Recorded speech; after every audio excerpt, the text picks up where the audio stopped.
Assalamualaikum warahmatullahi wabarakatuh. Anak-anak kelas 9I, sebelum kita pelajaran dimulai, mari kita buka dengan bacaan surat Fatihah. Mudah-mudahan bermanfaat. Al-Fatihah. A'udzubillahi minasyaitonirrajim. Bismillahirrahmanirrahim. Alhamdulillahirrahmanirrahim. Maliki yaumiddin. Iyyaka na'budu wa iyyaka nasta'in. Ihdinas siratal mustaqim. Shiratal ladzina an'amta 'alaihim. Amin.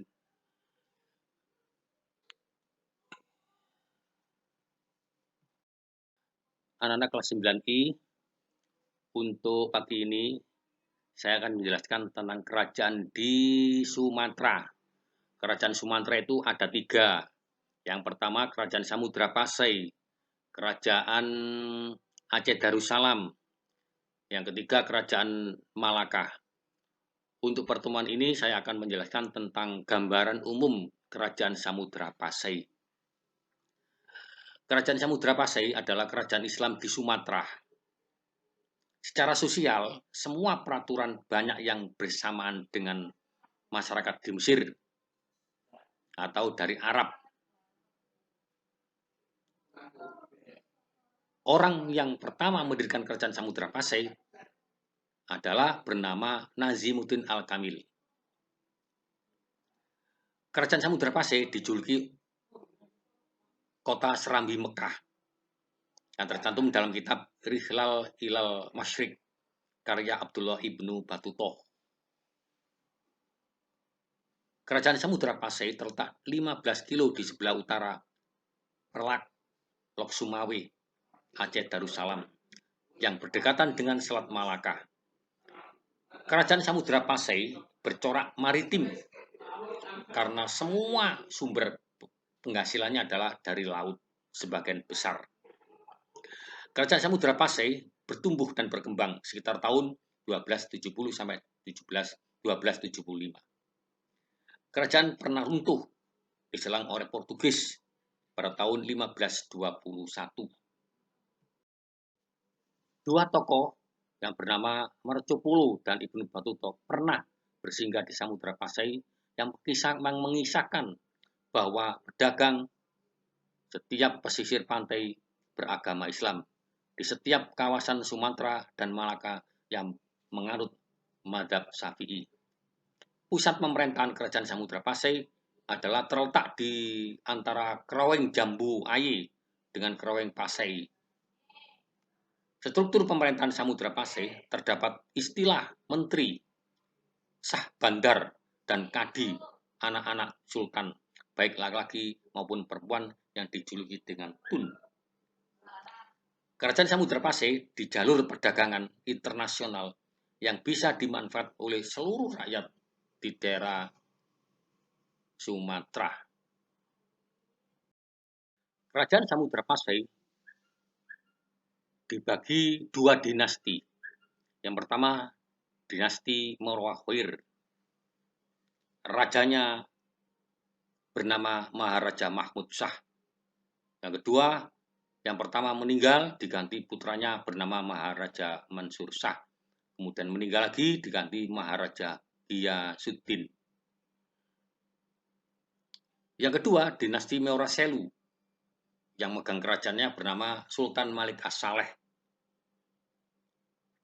Beliau dikawinkan dengan Raja Perlak yang bernama Ganggang Putri.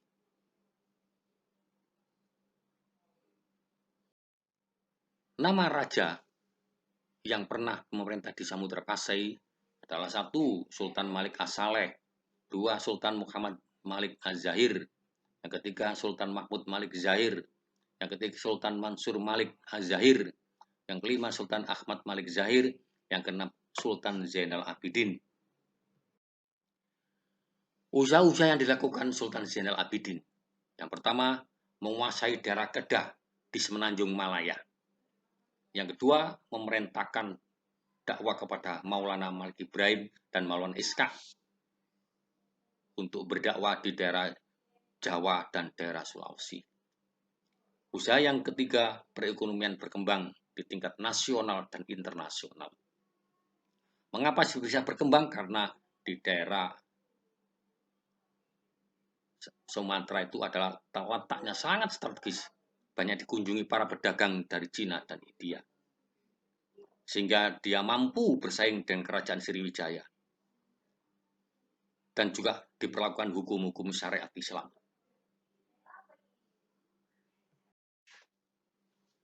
Bukti-bukti bahwa di Samudra Pasai daerahnya makmur. Apa buktinya? Berdasarkan cerita dari pelancong Portugis bernama Tom Perez, di Samudra Pasai terdapat mata uang dirham yang berbentuk kecil.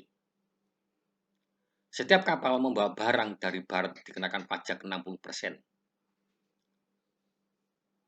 Sebagai kerajaan Islam yang besar ditunjang dengan berlakunya hukum Islam atau syariat Islam dalam kehidupan bermasyarakat. Dalam kehidupan sehari-hari mirip dengan cara hidup Timur Tengah, yaitu daerah Arab. Kemudian ditemukan pada istilah Tawarikh Raja Aceh atau batu nisan Ratu Pesisir dari Gujarat.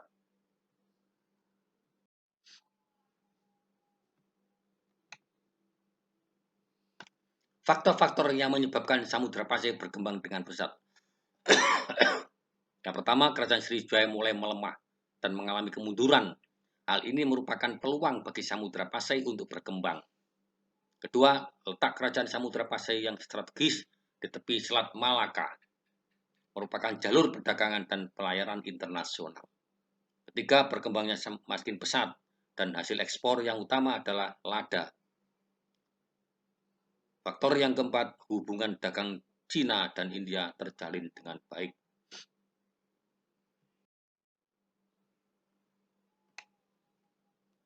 Letak kerajaan Samudra Pasai, letaknya di pantai timur Samudra Sumatera. Tempatnya di Sungai Jambu Air dan Sungai Pesisir di Aceh Utara. Dia termasuk di daerah kota, di tengah-tengah kota Aceh. Sekian penjelasan dari saya, mudah-mudahan bisa difahami atau kurang paham bisa membaca di LKS. Terima kasih. Assalamualaikum warahmatullahi wabarakatuh. Oke ya.